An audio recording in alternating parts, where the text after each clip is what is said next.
Hey guys, welcome back to Will's Garage. So today we're working on a 2005 Jeep Grand Cherokee. It's got the 4.7 liter V8. It's a customer of mine, brought it in, just purchased the car, and the engine started smoking. Bellows and bellows of white smoke. So we're not sure yet what's going on with it. Could be a cracked cylinder head, could be a bad head gasket. I've never personally taken one of these apart yet, so we're going to do this together. So let's get to it. Before I start this video though, I've got to remind everyone to like, subscribe, hit that thumbs up, and leave a comment below. You know, you guys subscribing keeps me motivated to make these videos. Like I've said in the past, pretty much what I do the videos on is what comes through the shop. You know, there is occasions where I don't get a chance to video because I'm just trying to get things done fast. But, you know, just, I like the feedback. Let me know what you guys think. You know, what the things I say aren't always, by the book. You know, you might want to do things differently than I do. This is just the way I do a lot of different things. So, you know, if you have tips and tricks or ways that you found that are faster or easier to get things done, you definitely let us know in the comments. I mean, you're not even giving me knowledge, you're getting the other people knowledge too that are looking to do these jobs. So I appreciate everything that's in there. So let's get started.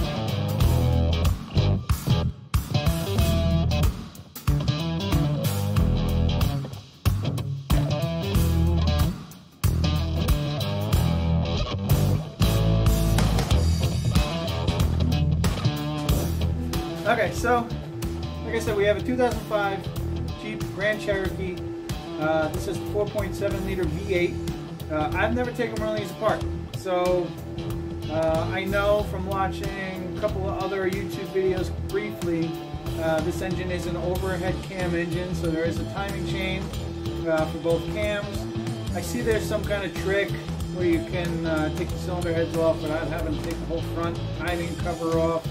I think just for my sanity and making sure everything is put back the way it came apart, I'm probably just going to go through those extra steps to take the front cover off. I mean, I've got to take the accessories off the front of the engine anyway. I'm not sure how much more time that's going to save. But I guess, you know, I'll update the video as we get to that point. If I see it is easier, then you guys will know too. So the first thing I'm going to do is I'm pretty much just going to start taking the stuff that's in my way or it needs to come out. Obviously we're going to disconnect the battery. We're draining the coolant. I'll probably leave the oil in for now, just because I'm going to have to drop it once I put everything back together. Stuff's going to get in there and everything. Good practice is just change the oil. Even if you do a cheap oil after you put everything back together, just so it kind of gets all the dirt and whatever else you might have knocked into there out. And then, you know, you can put your regular synthetic or whatever oil you run in there. So, yeah, I'm going to disconnect the battery. I'll probably pull it out of here, just get out of my way. I'm going to take the air intake off, snorkel. Obviously, we got to get the clutch fan off. I'll get the shroud out of the way. It looks like there's enough room with the radiator still in place. I could probably leave that. Belts off. Alternator, air conditioning compressor, the intake's got to come off, and the valve covers, exhaust. Pretty much everything you normally would do to get a cylinder head off is what we're going to do. On this, I don't know which cylinder head gasket or cylinder head may be bad, so I'm just going to pull them both. And hopefully it's just head gaskets. We can just clean everything. I'll check the deck surface as well as the cylinder head surface for flatness, and if those are good, we're just going to put a new set of gaskets on, put it all back together, and hopefully send this thing down the road. So yeah, let's do it.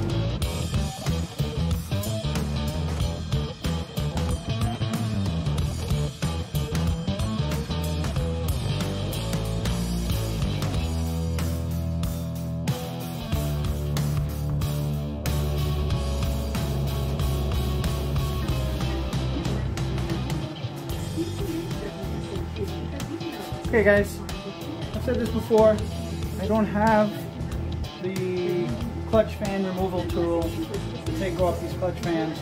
I've always used just a regular plumber's wrench, monkey wrench. I've gotten these over the years from my grandfather, my dad. Everyone seems to have a monkey wrench. No one has the clutch removal tool, although if you do want to do it that way, a lot of the big box automotive stores have the tool. The places that have tool rentals sometimes will have it in stock and you can rent that tool. It's essentially a big fork, goes around the bolts that hold the fan to the clutch, and then another wrench that goes to the nut that's on the water pump pulley itself. I've never had to use it, nor had a need for it. I had, on occasion, had to heat the nut just slightly, but be careful because there is a seal in this clutch. This is a viscous clutch. It's full of oil and it has a seal there. You don't want to overheat that, destroy the seal, because then you'll also be replacing this clutch. Some of them are not very cheap, especially the ones that are also electronically controlled. But for this one, just make sure you know the direction that the nut comes off. Some of them are reverse threads, some of them are standard threads. Just make sure you know which way it's going to come off. Otherwise you could be tightening it instead of removing it. So I also leave the belt on. It gives me a little more drag. If needed, I'd sometimes put a pry bar behind it, just kind of hold a little more tension on it. But most of the time with a good hit with the hammer, they just kind of knock loose. So I'm going to go ahead and take this fan off. I'm going to take the accessory drive off and keep moving ahead to see what we can get to.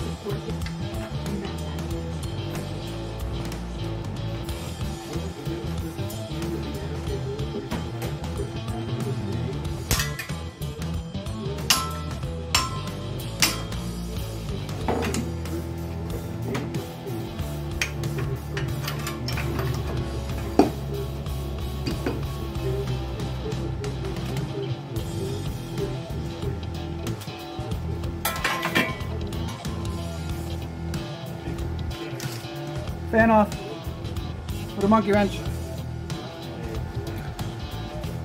Here's another thing I should mention.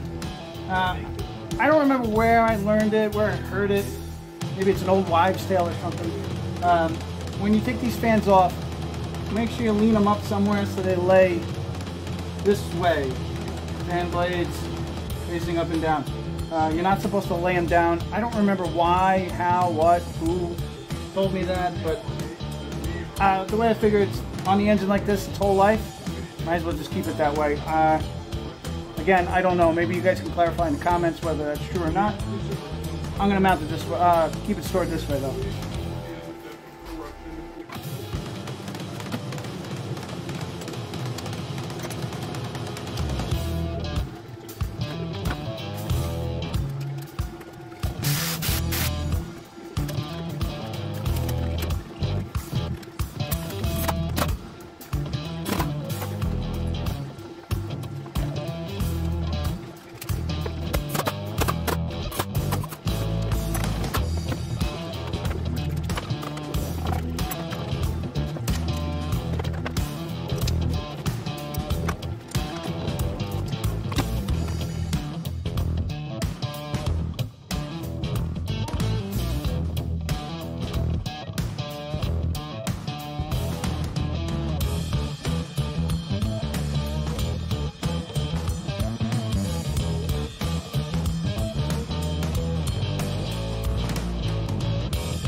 Okay guys, so as you see, I've got the front timing cover off. I left the water pump attached. What I did was I just sort of backed the bolts out, looked for the bolts that were short. I knew those just kind of held on the water pump to the timing cover, and then went around and removed all the longer bolts till it came loose. So, you know, it didn't take me much extra time, I don't think. I don't really see the savings trying to fight around with you know, trying to get down to these tensioners. These tensioners have weird releases. You need to make like some weird tools I saw in the videos to try to release that. I don't really see the advantage of it. And now, since I'm in here, I could see that the oil is so mixed with coolant.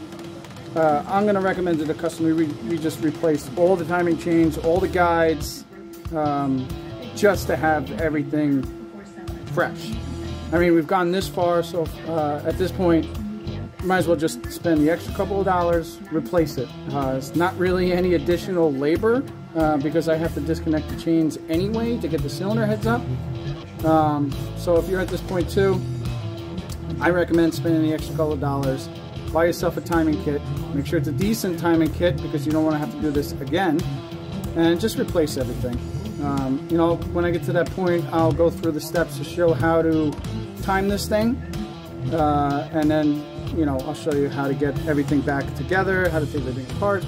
But for now, I'm going to work on getting the intake manifold off, the valve covers. I might take off this strut brace just because it's right in my way. I'm getting a little bit extra, you know, room so I can work on it. But you know, at this point, it doesn't look like there's much left. You know, obviously, I still have to figure out the exhaust. I'm hoping, since these are just manifolds, I can disconnect it from the downpipes on either side, leave the manifolds attached so I don't have to fight with rusty bolts, and get these cylinder heads up.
Okay, as you can see, I have the intake manifold off. There is a grounding wire on the back of this cylinder head. I'm gonna have to take that off before I try to remove the cylinder head. I pulled off the valve cover real quick just because I had enough room on this side. I'm gonna take a quick minute just to put all this other stuff somewhere a little more safe. I'm gonna pull off the fuel feed line from the rail so I can get the rail out of here and I don't damage the injectors, and then give me a little more room to get that valve cover off.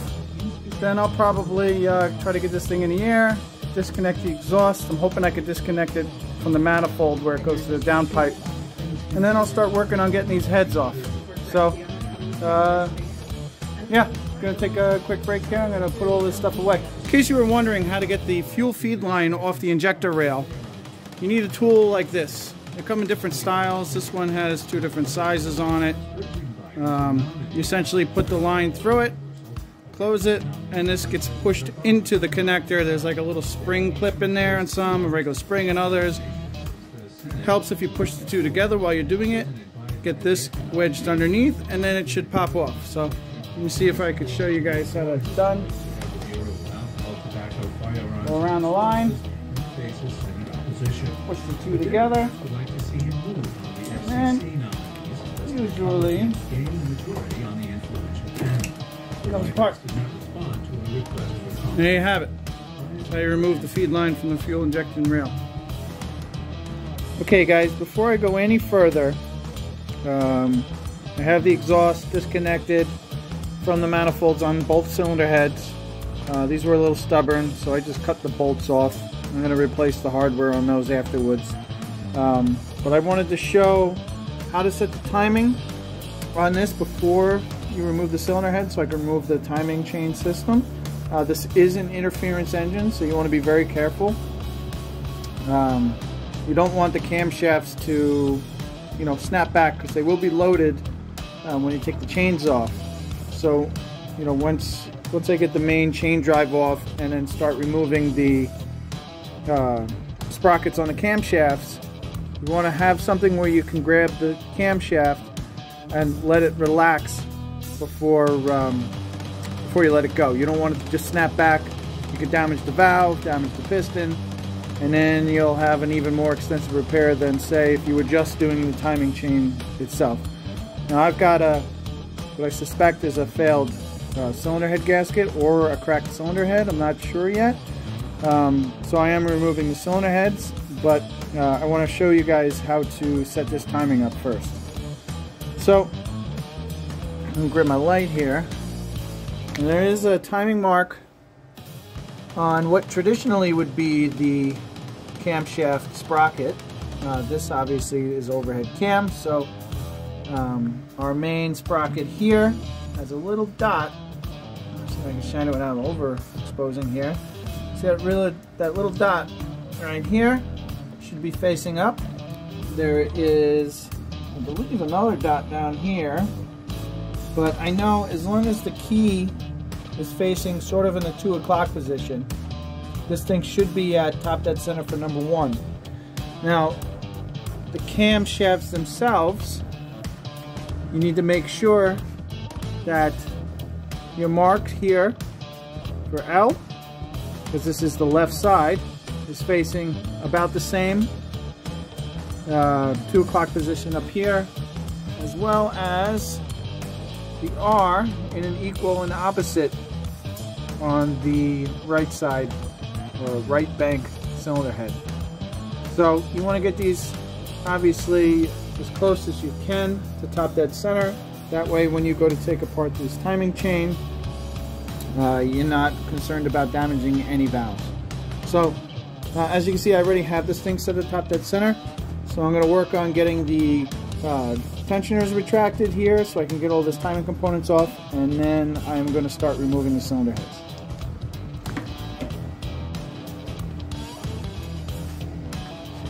One other thing I want to point out, I have a bunch of these timing chain pins, grenade pins, whatever you want to call them. I usually save them a couple of different styles when I do a lot of timing chain stuff, because they come in handy when you're doing a job like this. So I'm going to use this pin to hold the main tensioner here released, so I can remove everything else there without having this thing explode for me. This is good if you need to reuse any of these components and you want to damage any of them. I'm going to replace the whole timing chain set on this thing. But I just wanted to point out, this is the pin. I mean, you can use any kind of drill bit. If you have a small screwdriver or something will work. Just something that'll fit through that hole to hold the tensioner.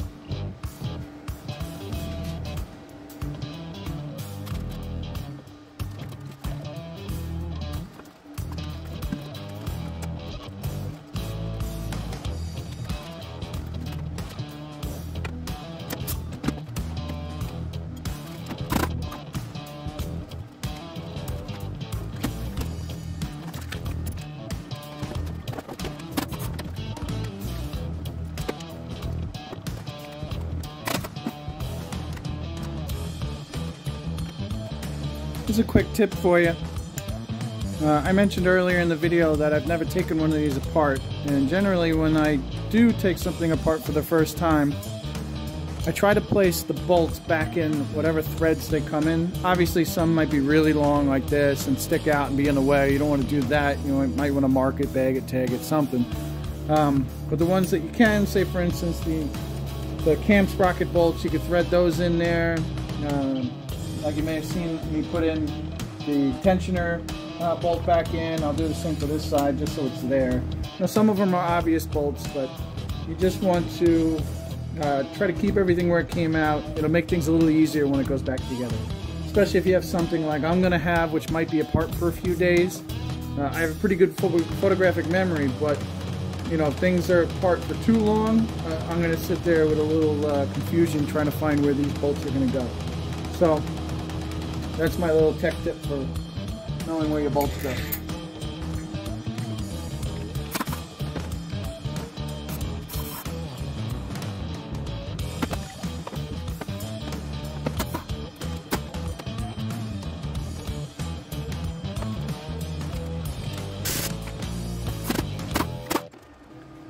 Okay guys, as you can see, I've got the whole timing chain setup off. I've got all the old guides off. I put back, you know, whatever bolts I could, just so I know where they go, including the ones on the oil pump.